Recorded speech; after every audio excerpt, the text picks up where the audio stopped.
Muito bem, mais uma vez aqui em www. Alguma coisa que eu também não sei o que é. Eu estou com o Roberto Assaf, um dos maiores historiadores do Brasil no mundo esportivo, um homem que ama veementemente o futebol. Eu não entendi, rapaz, olha só que loucura. Ele tá rindo aqui e você já sabe por quê, né? Roberto Assaf é flamenguista doente. Quer dizer, doente não, com saúde, porque ele tá muito bem, apesar dos cabelos brancos. Mas Roberto Assaf ama a agremiação do Flamengo, mas eu não entendi. O que houve, Assaf? Isso foi uma homenagem? Isso aqui é a camisa do Pelé, rapaz. O Pelé. Hoje, inclusive, foi engraçado porque já umas 6 ou 7 pessoas me perguntaram, né? Vem cá, você não é Flamengo? Eu digo, eu tô com a camisa do Pelé, rapaz. Isso fica acima do bem e do mal. É verdade. E botou a camisa do Flamengo, tu lembra? Quando foi? Foi um amistoso, né? O jogo contra o Atlético Mineiro em 79. E teve uma briga na Gávea nessa. Não. O Adílio não queria. O Júlio César conta essa história. Como é que foi isso? Não, porque alguém tinha que sair do time pro Pelé entrar. Pelo menos no primeiro tempo. Aí quebraram o Julinho. Arrumaram uma contusão lá pro Adílio, meteram um gesso nele. E ele acabou dançando. Ele conta isso com bom humor. Não, você contou no seu programa.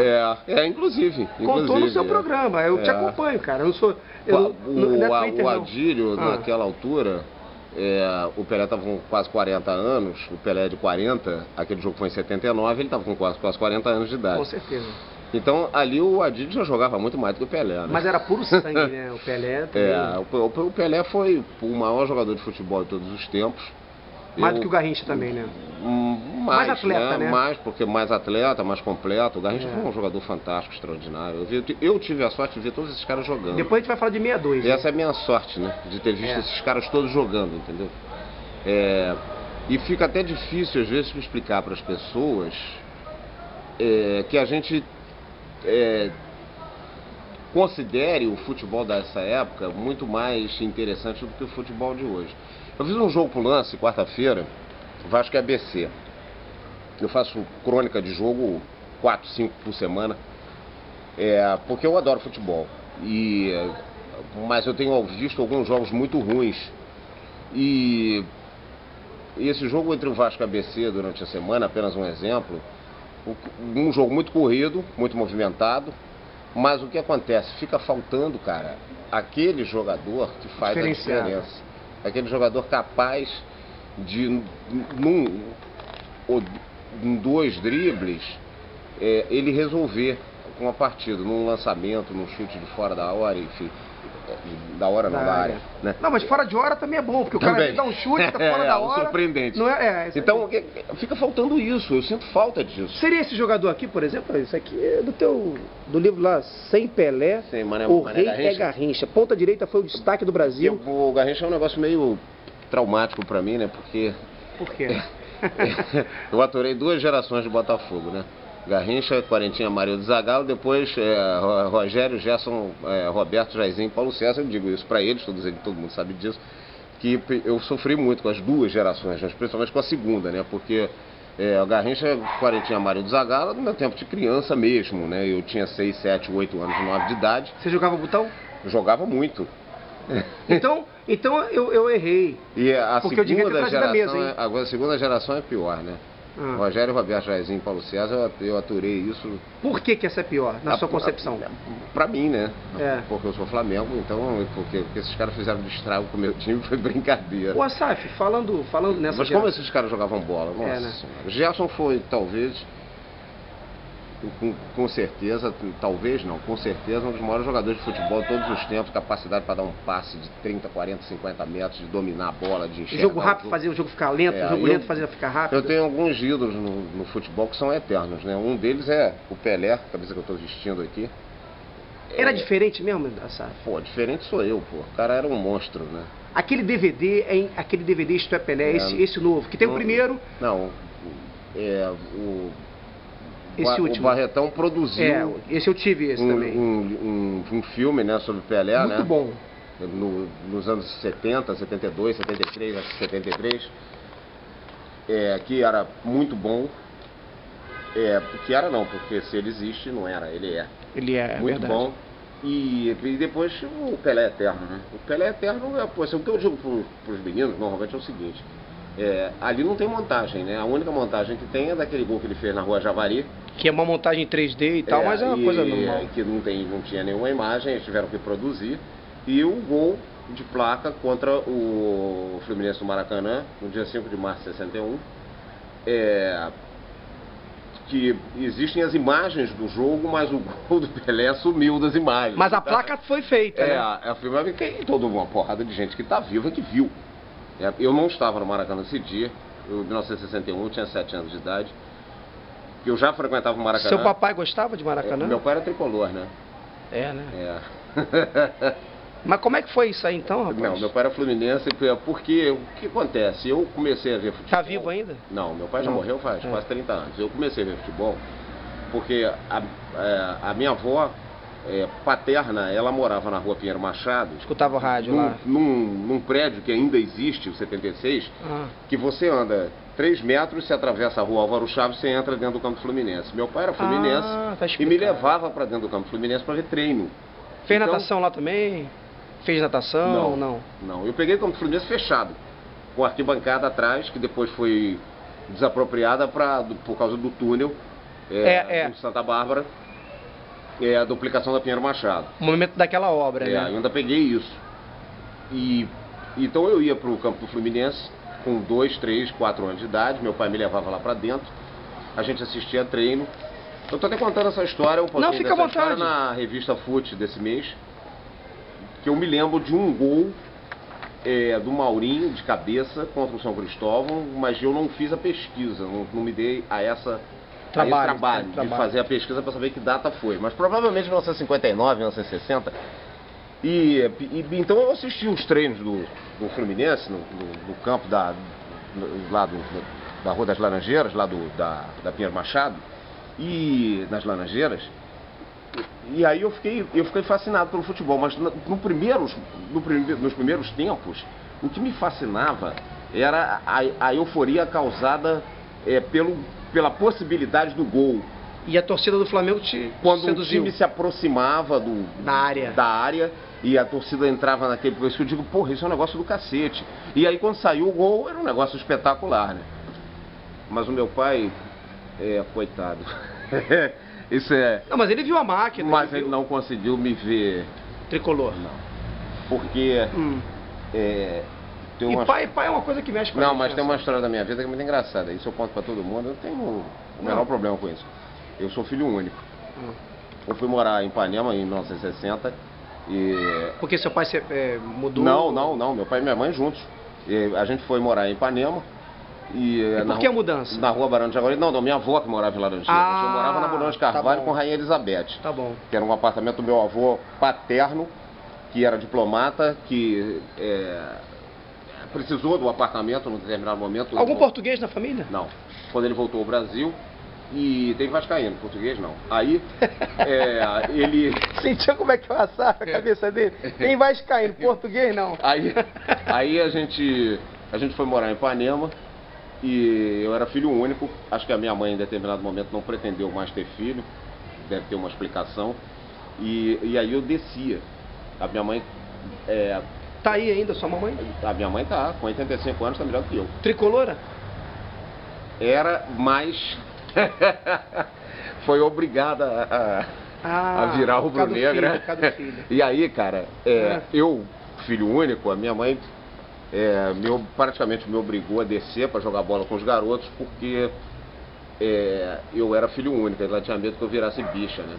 Que isso? Não, isso é sério. É porque na época tinha essa coisa, o homem não pode tocar piano. Negócio do maricas. Negócio do maricas. Vocês não tem preconceito nenhum nisso, não. Não, pelo amor de Deus, tá? Mas a gente tá falando cada um com seu cada um. A gente tá falando de uma época que muita gente jovem não conheceu, não viu, enfim. Aí tinha esse negócio do maricas, né? Aí a minha mãe, com medo, começou a me obrigar a jogar bola com os garotos na rua. E eu ia jogar bola com os garotos na rua, e essa aproximação, né? Na rua todo mundo era Flamengo, né? Na rua. E eu jogava bola, me misturava com os garotos da cruzada da Cruzada São Sebastião, e pior que isso... Foi nitroglicerina pura, da né? Praia do Pinto. É. Os garotos que vinham da Praia do Pinto que se misturavam E aí com a vocês gente, fizeram jogavam amizade? bola com a gente na rua. Então todo mundo era Flamengo, né? Uma coisa E engraçada, aí né? os caras começaram a botar na minha cabeça, né? Você tá maluco, pô, vai torcer pra Fluminense, isso é uma merda e tal. Não considero que seja uma merda. Eu não tenho preconceito contra time nenhum, não torço contra ninguém, mas... O esporte e o futebol, especificamente, por exemplo, não dá para se fazer isso na Fórmula 1, no tênis difícil. Mas o futebol, ele aproxima gerações, ricos e pobres, e a linguagem, e inclusive lá naquela época você devia ser até um cara mais respeitado, até porque conhecia a galera, se dava com a galera. Não, aquele ali é o Asaf, pô, aquele cara ali é um cara gente boa. Não que ninguém fosse assaltar ninguém, não tô falando disso. Eu tô falando o seguinte, às vezes, em resquícios da ditadura. Teve uma época nesse país que esse aqui é pobre, esse aqui é rico, esse aqui tem acesso, esse aqui não tem acesso. Não, porque não tinha essa preocupação do sujeito entrar na tua casa para te roubar. Isso era muito raro. A gente se misturava com os caras da favela, da Praia do Pinto. Naturalmente. Não tinha problema algum. Era outro mundo, né? A gente ia jogar bola no Flamengo, eu, com garotos de 10, 12, 11 anos de idade, a gente atravessava por dentro da favela. Quantos anos você tem hoje? 50 vou fazer 56. Você tá novo ainda. A gente ia, boa vontade sua. Não, mas tá bem, você tá bem. Eu ia... eu te dava menos, eu te dava os 51, 50. Tô te tirando. Diferença, não. Não, Asaf, faz sim. 6 anos aqui, ó. Em determinadas fases, então faz demais. Eu com 11, pô, de repente faz você tá. Muita, não. Faz, não. Faz não. Não, acho que atualmente não. Acho que faz diferença você com 11, com 15. Você com 15. Categoria de base faz, com 19, né? muita. Nossa, diferença imensa. De categoria de base é um horror. Por isso tem gente aí que tem 3 anos, mas não diz. 17 com 20 faz. 17, 21 faz. Agora não. Aí eu me misturei, né, com os garotos, né? E aí, porra, foi inevitável. Aí meu pai, numa última tentativa de me convencer, me levou para ver o Fla-Flu de 63. E aí? Que é o jogo de maior público, né? De jogos entre clubes da história. De jogos entre clubes, né? Entre clubes. 177.020. Eu achava até que era aquele do Flamengo e Santos 83, mas acho que não, né? Ele é 153, 155, eu acho. E me levou, né, para ver esse jogo. Aí, rapaz, quando eu entrei no Maracanã, que viu a massa, que via a torcida do outro lado, eu falei, o meu lado é o outro. Tô do lado errado. Aí o Flamengo foi campeão, né? Eu tive a mesma sensação. O Flamengo foi campeão com empate, mas foi campeão. E quando acabou o jogo, eu falei, pô, esse é um negócio... Não, você sabe o que aconteceu? Comigo aconteceu isso. Eu entrei no Fla-Flu, eu entrei no Fla-Flu, e eu vi do outro lado, e eu dizia assim, mas aquele negócio ali tem uma sonoridade de duchas Corona. Como é que é isso? Aquela ducha da sauna, quando eu vou lá no clube do Banés, minha mulher era do Banés. Aí meu pai, como assim? Você é maluco, você é completamente imbecil. Que som de duchas Corona? Interna esse garoto. Aí eu falei, pô, mas aquela torcida é violenta, o Flamengo é demais. Adriano, eu ia ver qualquer coisa. Eu ia pro Maracanã ver, assim, América e Fast Clube de Manaus, quarta-feira à noite com chuva. Teu pai ficava chateado? Meu pai... eu não sei se eu posso falar isso, mas... Não, fica à vontade. Pode falar qualquer coisa? Você é formador de opinião no Brasil, hein? Você que... O meu pai ele tava no sofá assim, aí ele...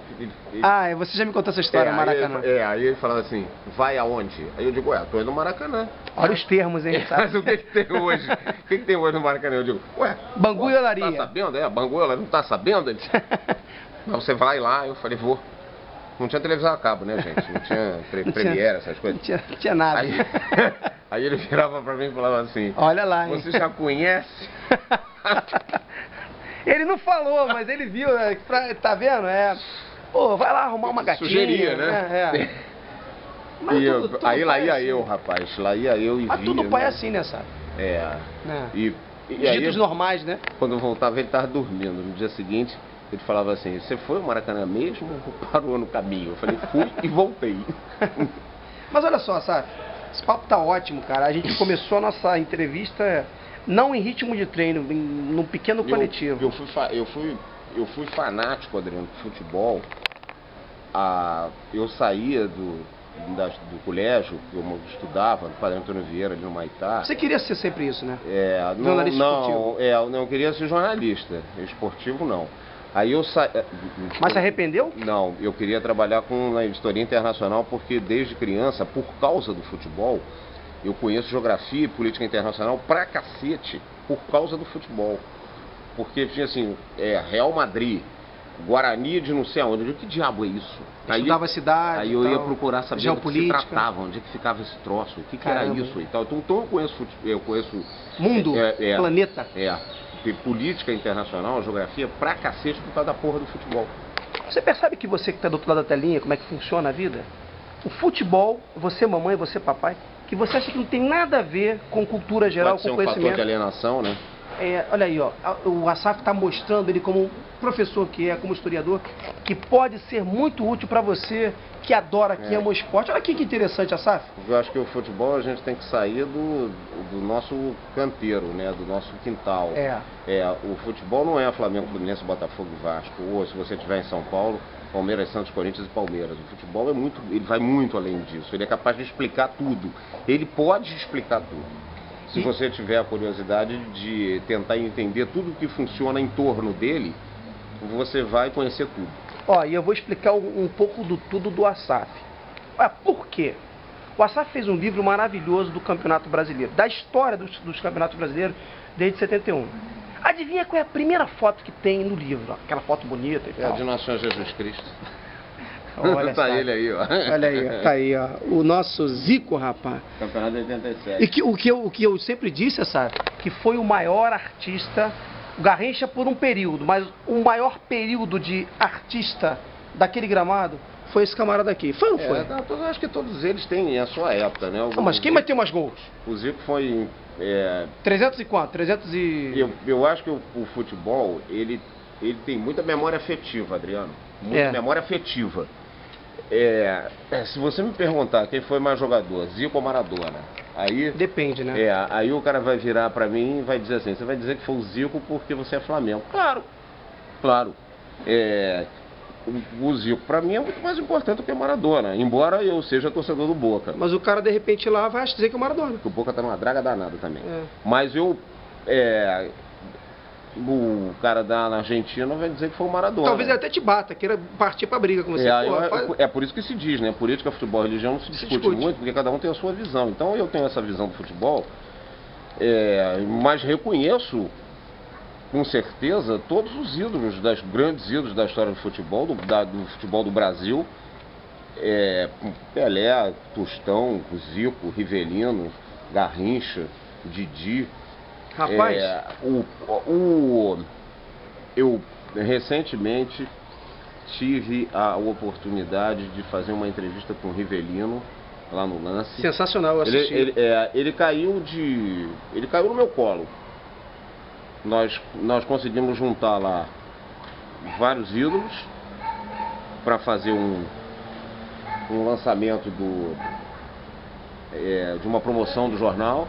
Conseguimos, com algum esforço, juntar Zico, Rivelino, Roberto Dinamite, Eduzinho, Luiz Mendes, todos eles no mesmo programa, que eu considero um negócio fantástico, extraordinário, a promoção das camisas. E depois eu fiz uma entrevista à parte com o Rivelino, que para mim foi uma coisa absolutamente gratificante, porque o Rivelino foi um jogador fantástico, extraordinário, que talvez não vá existir mais. É verdade. E Maradona era fã, hein? E a simplicidade dessa criança é um troço impressionante, né? Como é que esses caras, como é que eles convivem, né, com essa idolatria? Com esse endeusamento, né? Com esse endeusamento. Eu sei porque eu trabalhei em televisão durante muitos anos. Porra, às vezes você está num determinado lugar, vem um sujeito... Os caras te abordam do nada. Parece que eles te conhecem, que dormiram com você, não é isso? Claro, porque você entra na casa dele, aí eu fico imaginando o seguinte, eu, que fui apenas um comentarista de futebol na televisão, eu fico imaginando como é que esses caras que foram grandes jogadores, e aí eu posso até ultrapassar... E aí mexe com o amor, com a paixão. O cara que é o galã da novela das 8 da TV Globo, como é que esses caras conseguem conviver com isso? Com essa paixão, com essa idolatria, né? De ser abordado o tempo inteiro. Você vai na esquina tomar uma cerveja no botequim. Pô, chegam 10 pra falar contigo. O Garrincha tinha a história do subterrâneo do futebol, do livro de João Saldanha. Que é ótimo. Que ele conta a história lá do... Que o Garrincha chegava numa cidade do interior, que o Garrincha saltava do ônibus primeiro, ia pra um botequim, aí a delegação do Botafogo descia tranquila do ônibus e ia todo mundo pro hotel, porque é todo mundo atrás do Garrincha. Todo mundo atrás dele. E aí que o Garrincha às vezes, ele, não sei se é verdade, mas que o Garrincha às vezes estava num botequim, aí ele olhava assim do outro lado da rua e viu o botequim vazio, o outro.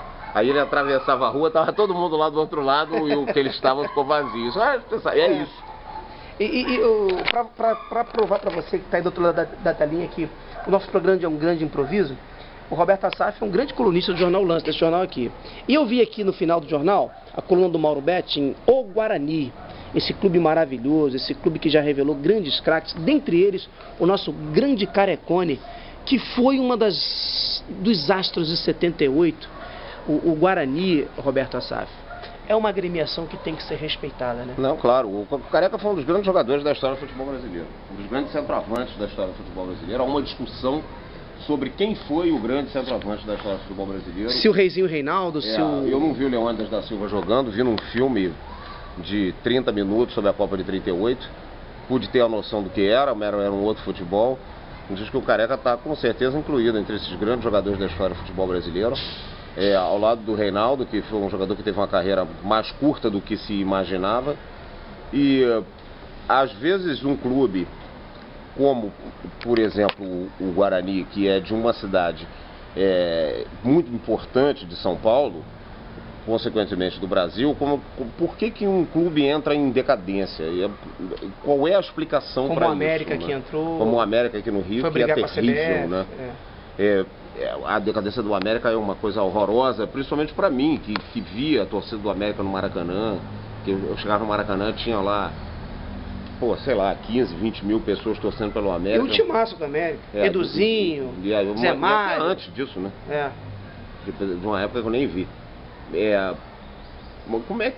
Por que entra em decadência? Eu não sei explicar. É uma coisa muito difícil de você explicar. Olha, assim, é um tema até que eu um dia gostaria de vir entrevistar você especificamente sobre alguns clubes que andam sofrendo, como o América está sofrendo atualmente, e é muito sério, porque você pode perder uma espécie em extinção, que é o torcedor do América e a instituição América. Ainda bem que o Escobar, por exemplo, é americano. Né? Todas as vezes que um clube tradicional entra em profunda decadência e se aproxima do desaparecimento, isso é muito ruim para o futebol. A decadência do América do futebol, do próprio futebol. Péssima para o futebol, principalmente o futebol do Rio. A decadência do Guarani é péssima para o futebol de São Paulo, para o futebol do Brasil, péssima. Porque quanto mais clubes fortes você tiver, melhor. Para a instituição futebol. Né? Isso não é uma... Eu não tenho... isso não é uma... as pessoas às vezes acham que... Você sabe uma coisa? Eu vou te dizer, eu vou te explicar isso com você. Uma vez, eu vou ser bastante franco nisso. Uma vez eu vinha com meu pai, como eu já disse, meu pai era fluminense. A gente vinha do centro da cidade, atravessou o túnel velho e antes de atravessar o túnel velho, a gente passou ali pelo aquele lugar onde fica o Rio Sul. Sei. Que tem ali, General Severiano. Um posto de gasolina do lado direito. Sei. Para quem não é do Rio, frente ao Rio Sul, ao Shopping Rio Sul. Botafogo, Zona Sul do Rio de Janeiro, uma área... Pertinho da sede General Severiano do Botafogo. Próximo... Futebol Regatas. Próximo da praia. Então, quando a gente passou ali... Hospital do Pinel. Pinel, próximo ali. A entrada da Urca. Passou, o Botafogo tinha vendido a sede para a Companhia Vale do Rio Doce e a sede do Botafogo na Rua General Severiano estava sendo demolida. E eu passei e disse assim pro meu pai, olha que coisa desagradável, espetacular. As marretas destruindo o campo do Botafogo. E aí ele falou pra mim, eu fico até emocionado. Um pouco emocionado. Ele ficou assim, você não pode Querer fazer o sucesso em declínio do outro. Não faça isso, meu filho. Ninguém merece isso. É uma coisa... E aí que eu fui entender. Eu tinha uns 15, 16 anos. Você era um menino, né? E o Botafogo foi o grande algoz, né, da minha infância. Quer dizer, do meu tempo de torcedor garoto, que era o time que ganhava do meu sempre. Ganhava muito. Humilhava o meu. E aí ele falou assim, você não queira ver a grandeza do seu com a destruição dos outros. Os outros não têm que ser destruídos, eles têm que ter todos fortes. Porque enquanto eles são todos fortes, fica muito mais interessante. E ele falou isso pra mim. E hoje você entende, né? Claro, como comentarista, quando eu ouvi isso, eu digo, porra, é mesmo. Isso é sensacional. É, claro. E falando nisso, Asaf, assim, gente, assim, a gente se emociona mesmo. Um dos piores resultados do futebol brasileiro que eu considero nos últimos tempos foi a derrota do Fluminense para a LDU na Libertadores de 2008. Que foi uma festa muito bonita, né? A torcida do Fluminense fez uma festa espetacular. Acho que a maior de todas. E essa derrota do Fluminense na final de 2008, ela é horrível, em todos os aspectos. Pro Maracanã, pro Fluminense, pro Rio de Janeiro. Pra tudo. Asaf, saindo um pouco desse polo, porque é um polo que nos emociona, que mexe com a nossa cabeça, porque o futebol só entende, só vive quem realmente entende e é apaixonado. E a gente é apaixonado. Eu não vou falar desse assunto aqui, desse rapaz, que é um rapaz que eu acho que precisa... Eu não vou falar de tratamento psiquiátrico, mas uma análisezinha ia muito bem. Até para ele entender algumas coisas. Eu estava falando do Careca, do Guarani, que é um grande clube. E o Careca é uma das coisas que eu mais me emocionei. E você vai se lembrar que você é um cara que, além de boa memória, anota as coisas, é um cara que se esmera cada vez mais na sua profissão. Aquele Flamengo e Guarani, rapaz, que o Peu estava fazendo uma partida brilhante. 38 do primeiro tempo. Sentiu a coxa. Mas o Careca meteu um gol um gol diferenciado. O Lúcio Bala entrou. Eu não lembro de detalhes. Eu lembro que o Flamengo era o time e o Guarani também era o time. Não era o Lúcio Bala, não. Era o Lúcio Ponta Direita. Lúcio Ponta Direita. O Lúcio, que tinha até jogou no Flamengo. Inclusive. Inclusive. Com o Edmar né? Aquela...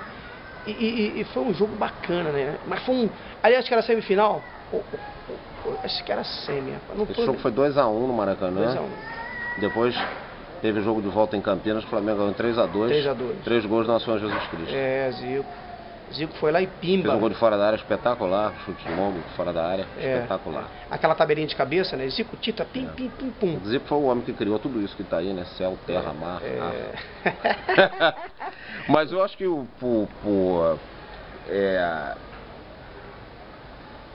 por exemplo, esse time do Guarani de 78, de 82, esse time de 82, acho que tem uma particularidade, não tenho certeza disso.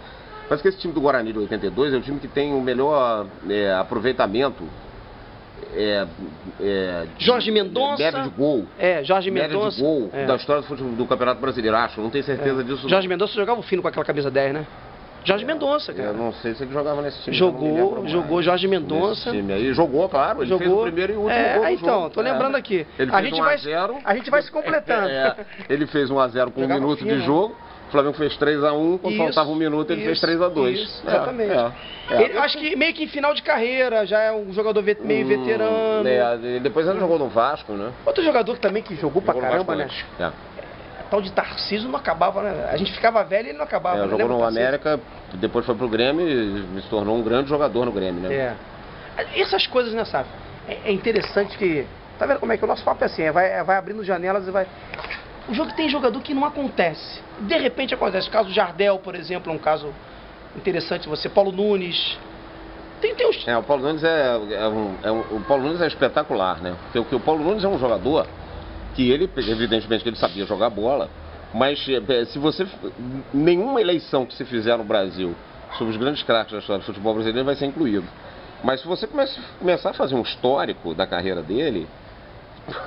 Não, é brincadeira. Ele tem um currículo maravilhoso. Espetacular. Assaf, inclusive campeão pela seleção brasileira da Copa América. Claro. A gente sabe. A gente tem memória curta, mas é por isso que eu toquei com um grande historiador. E por falar em historiador, o Asaf já até falou, Adriano, esse livro aqui já foi atualizado, hein, rapaz? Já com o Campeonato Brasileiro do Flamengo em 2009. E que dizem que o Adriano é um centroavante, super centroavante, que não meteu gol no final. E aí, Asaf, fala alguma coisa aí. Na final de 2009... Se é que aquilo é final, né? Porque o Grêmio já... estranho, né? Ficou meio... Aí ele entrou na área de 25 minutos do segundo tempo, livre, pelo lado esquerdo. Tentou fazer um gol de cobertura, acho que era o Vitor, o goleiro, né? Ele tentou cobrir o Vitor fez uma defesa com a mão, assim. E eu achei que a vaquinha estava começando a caminhar pro brejo. Não, foi um jogo estranho, não foi? Foi um jogo estranho. A vaquinha ali começou a caminhar pro brejo. Eu imaginei que dali pra frente não fosse acontecer mais nada. E a quem acabou fazendo o gol da vitória foi o Ronaldo Angelini, que era um zagueiro. Mas não importa, porque o Adriano fez de gol naquele campeonato, foi brincadeira, né? Ó, eu tenho um problema sério. A participação dele foi fundamental naquele campeonato. Eu tenho um problema sério. Meu problema sério é o seguinte. Eu sou Botafogo e joguei no Flamengo 3 anos. Esse jogar no Flamengo 3 anos embolou a minha cabeça de uma forma traumática. Por quê? Porque quando eu, levado pelo falecido, até me emociona falando, meu falecido José Luiz, gerente da concentração de São Conrado, que eu estudava com